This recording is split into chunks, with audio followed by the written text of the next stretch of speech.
Speechless हो गया कि यार मैं क्या करूं, मतलब अब्बा जी के इलाज के पैसे भी उन्होंने ब्लॉक कर दिए हैं। और ये बात मैंने उनको उधर दफ्तर में ऑफिस में कही थी, सरफराज चौधरी को मैंने खुद उसके मुंह पे कही थी। मैंने कहा मेरा अब्बा हार्ट पेशेंट है, उनकी सर्जरी के पैसे आपने मेरे फैमिली का अकाउंट ब्लॉक कर दिया है।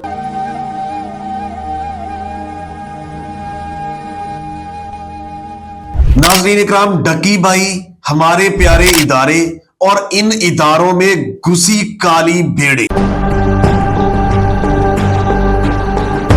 अगर 9 मिलियन वाला महफूज नहीं है तो आम लोगों के साथ जेल में इन सलाखों के पीछे किस कदर जुल्म की दास्ताने रकम होती होगी, इनका सोच के भी तसव्वुर की दुनिया में जाना भी इंसान का दिमाग माउफ कर देने के लिए काफी है। नाज़रीन इकराम, अगर इदारों में इस लेवल तक बड़े आला रैंक के ऑफिसर रिश्वतखोरी में मुलव्वस हैं, तो फिर इदारों के ऊपर पाकिस्तानी नौजवानों का कब और कैसे बहाल होगा। नाज़रीन इकराम, क्या आम लोअर मिडिल क्लास के लड़कों का मेहनत करने के बाद ऊपर जाना, पैसे हासिल करना, फेम हासिल करना, ये उनके लिए गुनाहे कबीरा है? क्या यहाँ चंद एलीट क्लास और उनके बच्चे ही यहाँ महफूज हैं? क्या उन्हीं का ये पाकिस्तान है? क्या वही पाकिस्तान में पैसा कमा सकते हैं, शोहरत हासिल कर सकते हैं, और वो आम मिडिल क्लास और लोअर मिडिल क्लास जो कि तकरीबन 90% पाकिस्तानी है, उनके ऊपर रूल कर सकते हैं? नाज़रीन इकराम, आम लोग जो इस पूरे जो है ना सेटअप में मेहनत करके अगर ऊपर को आए, तो उनको एंड ऑफ द डे हथकड़ियां लगाने के बाद उनको सलाखों के पीछे बंद करके थप्पड़ मारे जाते हैं कि आपका ये जुर्म है कि आपने इतने साल लगाने के बाद जो पैसा कमाया है उनमें हमारा हिस्सा भी दो, हमारा हराम का हिस्सा भी हमें दो। आपका पैसा जैसा भी है, देखिए उसका कंटेंट किस तरह है, फैमिली व्लॉगिंग के हवाले से मेरा क्या ख्याल है सारे पाकिस्तानी जानते हैं। लेकिन यहां पे मैं उस तरफ इसलिए खड़ा हूं कि एक 9 मिलियन फॉलोअर वाला, जिसको पाकिस्तान का बच्चा बच्चा जानता है, उसको जेल की सलाखों के पीछे बंद करके मुबैना तौर पर जिस तरह मारा गया, जिस तरह टॉर्चर किया गया और जिस लेवल का उसके ऊपर जुल्म किया गया, तो आम पाकिस्तानियों के साथ क्या होता होगा? आम पाकिस्तानियों को कीड़े मकोड़े जिनको समझते हैं उनको तो दबा दिया जाता होगा। मैं तब से दिमाग मेरा माउफ है कि लोग यहां से क्यों पाकिस्तान से भाग रहे हैं, यहां से क्यों बाहर जाना चाहते हैं, जबकि दूसरी जानिब अगर देखा जाए तो वहां पे जो बिग ब्रदर की एंट्री होती है, मैं खराजे तहसीन पेश करता हूं। लोग बहुत सारे तबसरे कर रहे हैं, लेकिन खराजे तहसीन पेश करता हूं MI के इस ऑफिसर को, इस नौजवान को जिसने उसका साथ दिया।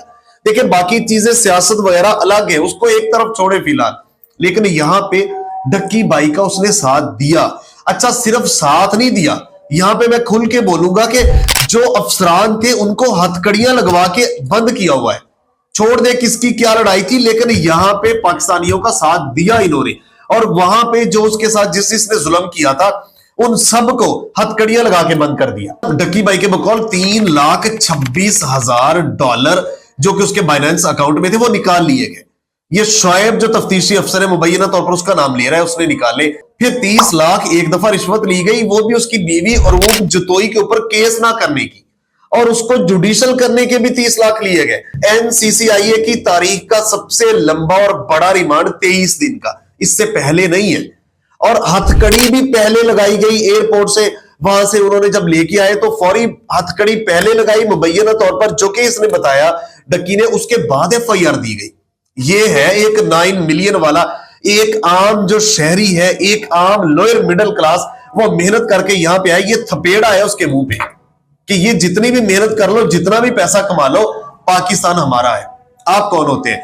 तो मैं सैल्यूट पेश करता हूं इस बिग ब्रदर को, इसकी पूरी टीम को। पाकिस्तान में ऐसे लोगों को, ऐसे ऑफिसर्स की जो है ना अशद जरूरत है, जो कि बड़े बड़े इदारों में, यार NCCIA एक हवा। अच्छा, फिर उसको उस मौके के ऊपर जिन्होंने सपोर्ट किया, मेरा आप पूरा पीछे रिकॉर्ड पूरा देखे, डक्की भाई की अरेस्ट से बाद से लेके मैंने तो बिल्कुल, हालांकि मेरा दिल कर रहा था लेकिन मैंने वीडियो नहीं बनाई। आप देख रहे होते हैं ना, आपके क्या हो क्या रहा है। आप देखिए, मैं यहां पे जिक्र करूंगा डॉक्टर अफान कैसर का, आल दो वो माजरत कर रहे हैं, लेकिन उनको जेब ही नहीं देता था कि बगैर तहकीक के आप सारा कुछ करें। हालांकि वीडियो वायरल एक हो रही है, डॉक्टर अफान कैसर अंदर बैठे हुए हैं, उसके सामने तो अब अफान कैसर का वहां कसूर नहीं है, लेकिन आप तहकीक तो करें ना, उसके बगैर ना आप बोले।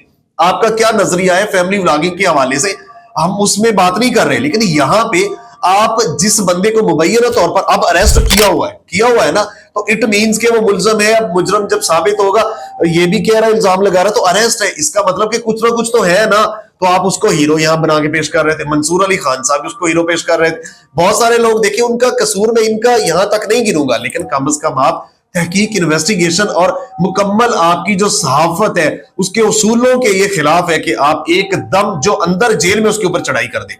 तो यहाँ पे पाकिस्तानी गवर्नमेंट को और उसके साथ साथ पंजाब गवर्नमेंट को, हमारे इदारों से मेरी रिक्वेस्ट है कि इदारों में इस लेवल तक जब बड़े ऑफिसर्स रिश्वतखोरी में दोनों हाथों से मुलव्वस होंगे ना, तो इदारों के ऊपर नौजवानों का एतमाद नहीं होगा।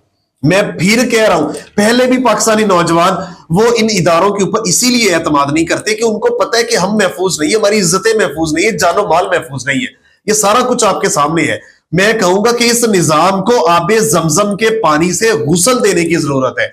जब तक इस निजाम को गुस्ल नहीं दिया जाएगा, ये पाकिस्तानियों को, ये नौजवानों को, ये लोअर मिडिल क्लास और मिडिल क्लास के बच्चों को इसी तरह खाता रहेगा। इस बारे में आपकी क्या राय है, कमेंट बॉक्स में अपनी राय का इजहार लाजमी कीजिएगा। मिलते हैं एक नई स्टोरी के साथ, तब तक के लिए अल्लाह निगहबान। पाकिस्तान हमेशा जिंदा।